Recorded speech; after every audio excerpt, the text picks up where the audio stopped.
Olá, eu sou Gisele Nader Bastos, sou médica, epidemiologista, Green Belt and Value-Based Healthcare e atuo na área de gestão hospitalar há mais de 10 anos. E hoje nós vamos conversar nesse vídeo sobre uma temática super bacana que eu sou apaixonada, que é a gestão da experiência do paciente. Para que a gente possa falar da gestão da experiência do paciente, é bem importante que a gente comece falando um pouquinho sobre o conceito de forma mais ampla, sobre a definição de experiência. Se a gente digitar experiência na Wikipédia, a gente vai ver que existem diversos tipos de experiência. Experiência sensorial, experiência motora, experiência religiosa, experiência musical, enfim, uma enormidade, uma infinidade de definições de experiência. Hoje em dia, a todo momento nós estamos vivenciando e sentindo diferentes tipos de experiências. Principalmente agora nesse momento de pandemia, onde as compras online estão cada vez mais em voga, a gente tem uma experiência, por exemplo, que se dá numa compra, desde o momento em que você abre o aplicativo e vê se esse aplicativo é amigável, fácil de ser instalado, rápido, até o momento em que você recebe a sua compra. A sua experiência, ela engloba o uso do aplicativo, a compra do produto, a entrega do produto e a sua satisfação com a qualidade do produto que efetivamente lhe foi entregue.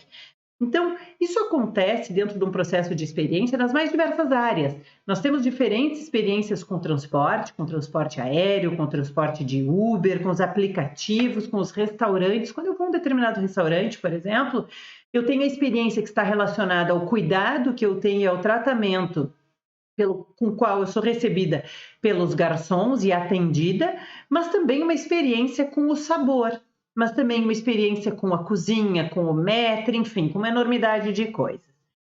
Esse slide é bem bacana e eu trago a vocês para que a gente veja como é fácil a gente enxergar uma experiência de duas maneiras completamente distintas nesse slide. A gente vê um boarding pass aqui, então um cartão de embarque de uma passagem aérea.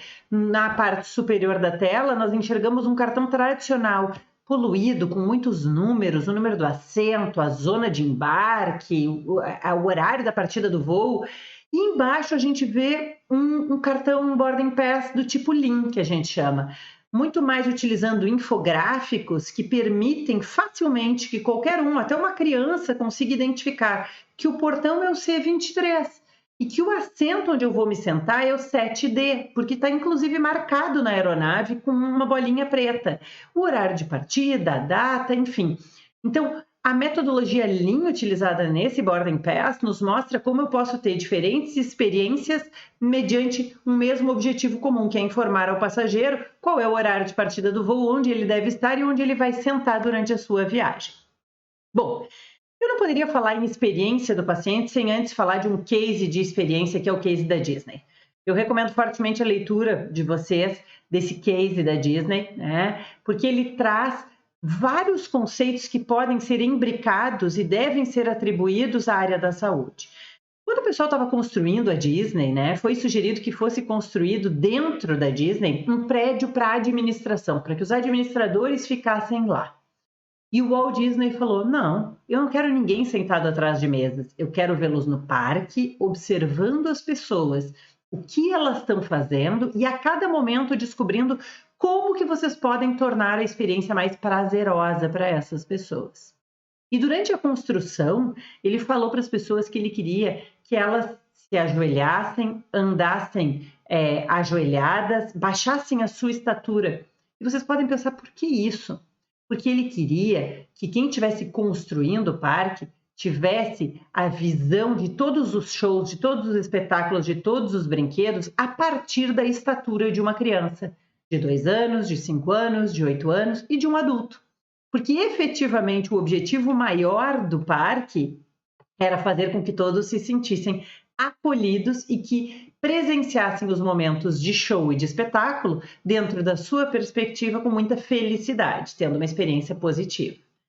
O case da Disney nos traz 5 grandes lições, né? A primeira são os valores da empresa. O Walt Disney diz que ele planejou esse parque para os netos dele. E esse, imaginem, é um parque, o parque mais famoso do mundo, né? Os parques mais famosos do mundo. E nesses valores da empresa ele diz que é no detalhe, no pequeno detalhe, que a magia acontece. Que para isso é importante que ele empodere os funcionários. Os funcionários são treinados para essa metodologia de entendimento do que o cliente espera quando ele entra no parque. E eles têm total autonomia. Por exemplo, se uma criança comprar um sorvete e deixar esse sorvete cair na frente do sorveteiro, ele tem autonomia para de imediato fornecer um novo sorvete. Por vários motivos. Por quê, gente? Porque ele diminui a frustração daquela criança, aumenta a satisfação dos pais e, além disso, ele evita que essa criança chorando possa perturbar o ambiente com uma questão sonora para as demais pessoas que estejam naquele momento de lazer curtindo o parque. Então, são pequenas coisas que acontecem dentro do parque, passam desapercebidas pela maior parte das pessoas, mas que fazem com que esse seja um local de grande encantamento. O terceiro ponto do case da Disney é: tenha atenção aos detalhes, os pequenos uaus de emoção. Então, uma árvore que tem desenhadas as orelhas do Mickey, um picolé em formato de orelhas do Mickey, esses pequenos uaus vão tornando a sensação e a experiência do cliente cada vez maior. Todas as experiências elas devem ser inacreditáveis, ou seja, impossíveis. Seria impossível que isso tivesse sido melhor. Essa tem que ser a ideia de quem está visitando o parque. E, por fim, ele diz que um grande CEO está sempre nos melhores, mas principalmente nos piores momentos, atuando de forma positiva, através de entusiasmo em todos os momentos, em tudo e em todos. O case da Disney ele é excelente, ele tem alta correlação com o meio dos serviços de saúde e ele pode ser facilmente empregado em várias ideias que são dadas durante o livro dentro dos nossos serviços. Existem ainda 4 palavras-chave que foram estabelecidas pela Disney, que são segurança, cortesia, espetáculo e eficiência. E vocês devem estar se perguntando, mas como que em ordem de prioridade segurança é o maior? Né? Por que não espetáculo, magia? Porque realmente, para que a Disney aconteça e para que o seu espetáculo seja fantástico, e o que mostra, né? E a gente sabe que 70% das pessoas retornam à Disney, já foram à Disney mais de uma vez, ela precisa ser um local seguro. Primeiro ponto da Disney é o mesmo de um serviço de saúde. Segurança do paciente, segurança do cliente. Esse tem que ser um local seguro. Um outro exemplo bem bacana que acontece na Disney, que muitas vezes as pessoas nem percebem, é que quando o parque está lotado, acontece um momento de chuva, por exemplo. Você já estava na fila meia hora esperando para andar numa montanha-russa e o brinquedo precisa parar porque está chovendo. Imediatamente, os funcionários designam para aquelas pessoas que estavam na fila uns fast pass para que elas possam passar, né? Depois, quando voltar o sol e que o brinquedo estiver seguro para ser utilizado, elas não precisem esperar aquele tempo na fila e possam passar na frente. Então, vejam a atenção aos pequenos detalhes, como ela é muito importante. E saindo um pouquinho da definição, então, de experiência como um todo, e experiência é algo que a gente tem a cada momento mesmo, nós vamos então para a experiência do usuário. E a experiência do usuário, a Wikipédia define em 2011, através da ISO, né, International Organization for Standardization, que a experiência do usuário é a percepção e a reação de uma pessoa que resulta do uso ou da utilização de um produto ou, no nosso caso, de um serviço ou um sistema de saúde. A ISO fala também que a experiência do usuário inclui tudo, gente, todas as emoções, todas as crenças, todas as preferências, e que acontece antes, durante e depois do uso de um serviço. Então, se eu levar isso para dentro de um serviço de saúde, a experiência ela acontece no momento em que eu defino que eu vou utilizar o serviço e que eu vou agendar um determinado exame, antes, durante a realização do meu exame, durante, e no pós-realização de exame, na entrega do resultado e nas pesquisas de satisfação com o cliente. Então, eu englobo a percepção ao longo de toda uma jornada de cuidado. E trazendo isso bem para dentro de experiência do paciente, a gente tem o Barry Institute. O Barry Institute, existe um site, inclusive, que vocês podem consultar, thebarryinstitute.org. É um site muito interessante que tem a definição completa de experiência do paciente. mas que resumidamente fala que a experiência é o somatório de todas as interações organizadas através da cultura organizacional e que influencia a percepção do paciente ao longo da jornada do paciente, ao longo do cuidado continuado que esse paciente recebe conosco. É um momento onde o paciente é cuidado em diferentes pontos e todos os pontos têm que estar orquestrados, ou seja, não posso ter uma experiência diferente no momento do agendamento do momento da realização do meu exame ou do meu procedimento cirúrgico, por exemplo. A experiência ela tem que ser positiva em todos os momentos da minha jornada e adequada para a minha realidade. Eu sempre boto essa palavrinha time, porque no mundo de hoje, tudo muito globalizado, tudo muito rápido, nem mesmo essas aulas, né? O pessoal não quer aula longa, quer aula rápida, curta, com muito conteúdo e que consiga sair daqui com alguma coisa que vá ter aplicabilidade. Na experiência do paciente é a mesma coisa. O paciente quer ser rapidamente atendido, quer rapidamente ter um laudo de um exame e rapidamente agendar os seus procedimentos cirúrgicos ou a sua consulta médica. Então, eu trago para vocês essa frase do Jeff Jacobs, que é um empresário da consultoria McKinsey, que é uma grande empresa de gestão, que ele diz que a expectativa do cliente de hoje é que tudo exista no mundo de agora e que as suas interações sejam personalizadas. Ele quer um cuidado personalizado. E para isso, as análises em tempo real são absolutamente essenciais e necessárias. Para que eu possa oferecer isso, eu preciso conhecer o meu cliente. Se é homem, se é mulher, que idade ele tem, quais são os principais gostos, como ele gostaria de ser atendido por mim e pela minha equipe. Então, isso é fundamental. E com agilidade. Nessa linha de estudo de serviços, né, e de qualidade e dentro da satisfação do paciente e um cuidado com ênfase centrada no paciente para que ele seja o centro do nosso cuidado, a Cleveland Clinic lançou esse livro que chama Service Fanatics e que eu recomendo também a leitura. É um case de geração de valor fantástico, onde eles mostram como eles fizeram para tornar a Cleveland, que era um serviço frio, duro, um serviço acolhedor, humanitário e que ouve o seu paciente e muda suas condutas embasado no que o paciente precisa e no que o paciente entende como desfecho importante para ele mesmo. A Cleveland treina todo o seu staff com esse acrônimo, né? Eles dizem que é Respond with Heart, Heart, Hear the story, ou seja, ouça o que o paciente tem a dizer, ouça o que o familiar tem a lhe trazer. Empathize, seja empático, se coloque no lugar desse paciente e dessa família. Apologize, peça desculpas. Você realmente pode ter tido um equívoco, mas peça desculpas por esse momento. Respond to the problem, responda ao problema. Não deixe o paciente na expectativa de que ele vai ter uma resposta e ele não tem. Mesmo que você não seja capaz de mudar o que ele lhe solicitou, dê a resposta do motivo pelo qual você não é capaz de modificar o que foi pedido. E thank them, agradeça. Agradeça porque todo paciente e toda família que faz uma ouvidoria ou uma sugestão está qualificando o seu processo, está qualificando o seu serviço. Então, seja grato a isso. Esse acrônimo, que é utilizado na Cleveland, é um acrônimo que pode ser utilizado em qualquer instituição, seja ela pequena, médio ou grande porte. Depois desse case, eu também recomendo muito a vocês a leitura desse livro publicado no ano de 1993, que é Through the Patient Eyes, onde eles relatam a experiência de grupos focais realizados com pacientes, familiares e todos os médicos e funcionários de uma determinada instituição, onde a Harvard Medical School e os pesquisadores criam o Picker Institute. E esse Picker Institute define inicialmente 7 dimensões do cuidado centrado no paciente, que depois são adaptadas e viram 8 dimensões, e ele detalha cada uma dessas 8 dimensões, de como fazer um cuidado baseado nas necessidades do paciente que melhore a experiência dele e faça com que ele seja seu cliente fiel. É super bacana.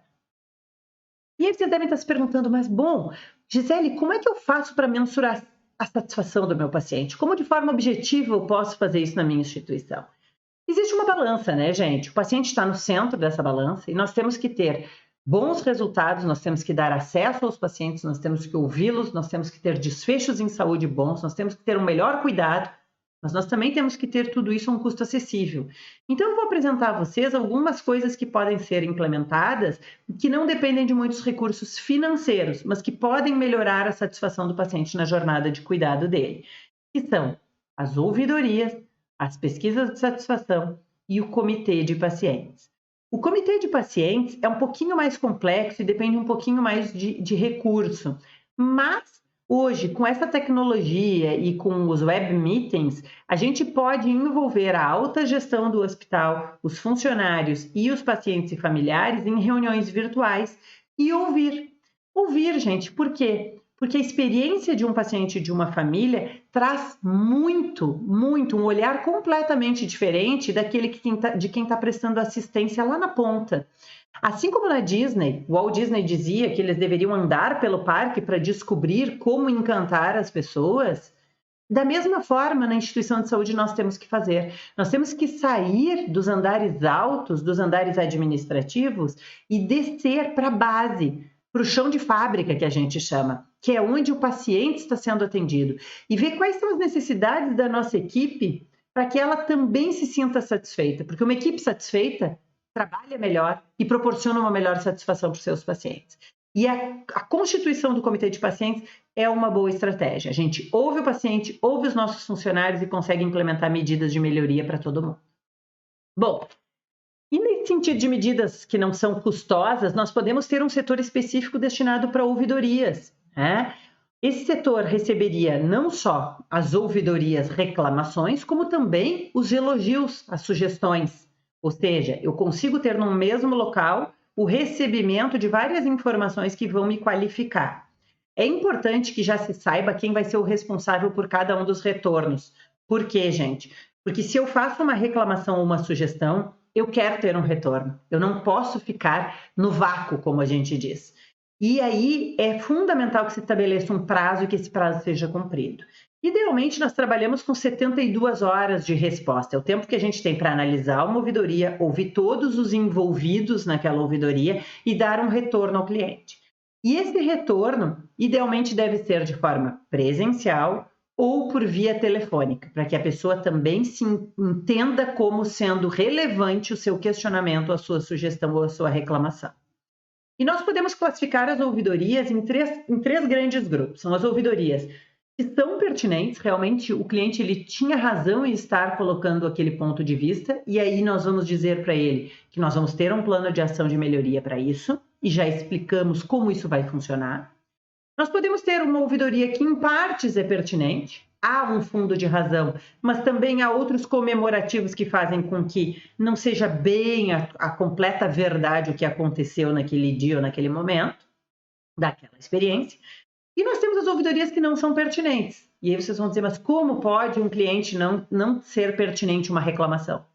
Por exemplo, num momento de pandemia, um determinado cliente chega até uma porta de emergência relatando um sintoma de mais de 15 dias de evolução, como, sei lá, uma coisa bastante simples, uma dor no pé que é por unha encravada.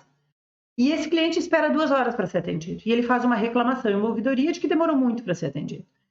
Na verdade, esse hospital está destinado, no momento, com a sua porta de emergência toda para atender pacientes graves, classificados através de um sistema de cores, por equidade, a atender pacientes vermelhos, laranjas, amarelos e depois os pacientes de menor gravidade. Esse paciente vai sim esperar 2 horas para ser atendido, porque prioritariamente a equipe estará atendendo os pacientes em parada cardíaca, convulsão, suspeita de infarto, de acidente vascular cerebral. Então, estará utilizando um critério de equidade para o seu atendimento.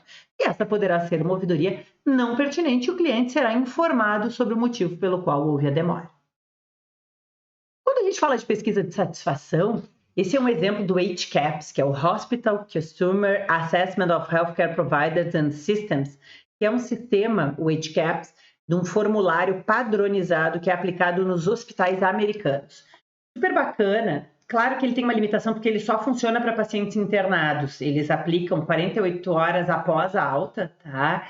E depois até 6 semanas após a alta. Esse é o tempo que eles aplicam o questionário para saber da satisfação do paciente. É claro, né, gente, que o bacana disso é que eles têm um site chamado, se não me engano, é Hospital Compare. Isso, Hospital Compare. Eles publicam todos os resultados da pesquisa de satisfação de diferentes instituições hospitalares dos Estados Unidos, com a mesma metodologia.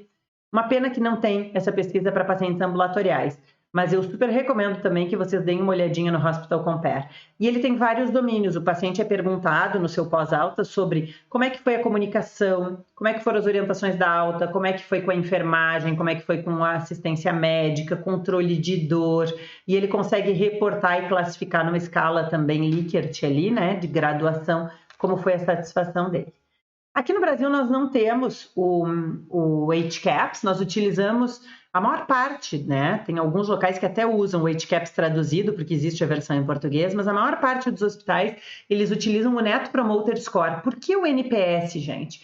Porque o NPS é um instrumento muito rápido, e aquilo que eu falei lá atrás, nós queremos tudo muito rápido, nós queremos uma aula rápida de qualidade, nós queremos um atendimento rápido num sistema do banco, nós queremos um atendimento rápido de pesquisa de satisfação. Para quem tem curiosidade, o artigo que foi a publicação original do Net Promoter Score é The One Number You Need to Grow, né? Tá? Da Universidade de Harvard. Porque é um número que faz com que você conheça a satisfação do seu usuário. E ele não é utilizado só para serviços de saúde, ele é utilizado por diversas empresas. Então, assim, aqui na tela vocês têm o NPS da empresa do cartão de crédito, por exemplo. American Express é a empresa com cartão de crédito com maior NPS no mercado. O NPS deles é 60. Entretenimento, Netflix, 62. Então, assim existe para vários setores. Alguns de vocês podem até estar lembrando de lojas que na hora da saída passam e tem um placar que pergunta sobre a sua satisfação com uma pergunta e você aperta o botão. Aquilo é o Net Promoter Score. E a pergunta-chave desse questionário é: qual a probabilidade de você indicar o serviço que você utilizou a um amigo ou colega? Ou a um familiar? Então, em uma escala de 0 a 10, o quanto você indicaria esse serviço para esse amigo, para esse colega ou para esse familiar? E a escala, ela se caracteriza da seguinte forma: se as pessoas responderam de 1 a 6, elas são os possíveis que a gente chama detratores. Depois a gente tem um grupo intermediário que responde entre 7 e 8, que são os passíveis, e depois os promotores, aqueles altamente engajados no seu serviço, que respondem notas 9 e 10. E como é que eu calculo o Net Promoter Score? Eu desconsidero o grupo do meio, eu desconsidero as pessoas que responderam 6 e 7, pego os clientes promotores e diminuo o número de detratores. E com isso, eu tenho um número que varia de menos 100 a mais 100. De uma zona crítica a uma zona de excelência. Vejam que eu mostrei agora há pouco a satisfação dos usuários com vários serviços diferentes e ela se encontrava numa zona de qualidade, numa zona entre 50 e 74 pontos, né? Se eu tenho, gente, os grandes promotores com notas 9 e 10, essa é a clientela que realmente enxerga valor agregado no seu produto ou no seu serviço. Esses são aqueles que recomendam espontaneamente o teu hospital, a tua clínica, são os teus clientes leais. E 20 a 50% da receita das empresas advém de indicação. Então, esses são clientes pelos quais a gente deve, além de submetê-los a uma pesquisa de satisfação, talvez enviar algum mimo, alguma lembrança de que nós sabemos que é a sua data de aniversário, venha nos conhecer, seu check-up está vencendo, você pode retomar o seu check-up com privilégio de horários. Esse é um grupo que é altamente fiel a você. Depois nós temos o grupo dos neutros, que são aqueles que dão nota 7 e 8. São aqueles clientes que não estão altamente engajados com o teu serviço. Se eles receberem uma oferta um pouquinho melhor num outro serviço, ou um custo um pouquinho mais acessível, periga ele mudar, ele não é totalmente leal. Ele pode até te recomendar, mas ele faz alguma ressalva. Esse é um grupo também muito bom da gente trabalhar e captar para que seja um cliente leal, né, nosso. E já o grupo dos detratores, que são aqueles que dão nota 0 a 6, esse é um grupo que possivelmente vai desistir, vai cancelar, né? Alguns estudos mostram que 40 a 50% dos clientes que dão nota de 0 a 6 estão nesse perfil, eles acabam cancelando a assinatura do teu serviço em até 90 dias. Bom, esse é um cliente que precisa de uma atenção maior nossa, principalmente quando ele faz uma ouvidoria ou uma reclamação, e que é importante que a gente tenha um trabalho muito mais intenso sobre ele, com uma conversa bastante franca, tentando mostrar as vantagens e os benefícios que ele tem em utilizar o nosso serviço de saúde. Aqui estão as métricas, né? Então, um serviço muito ruim é aquele que tem um NPS entre menos 100 e menos 1. razoável de 0 a 49, muito bom de 50 a 74, e aí em zona de excelência a gente tem o NPS entre 75 e 100 pontos, o que é bem difícil de ser atingido. E antes daquela última pergunta, se você recomendaria o serviço para alguém, o NPS, ele também tem uma pergunta que pode ser aplicada e que por muitas vezes nos ajuda bastante, que é a pergunta de qual o motivo mais importante para a nota que você deu? Sabe por que é importante? Porque aqui eu consigo qualificar um pouco a resposta.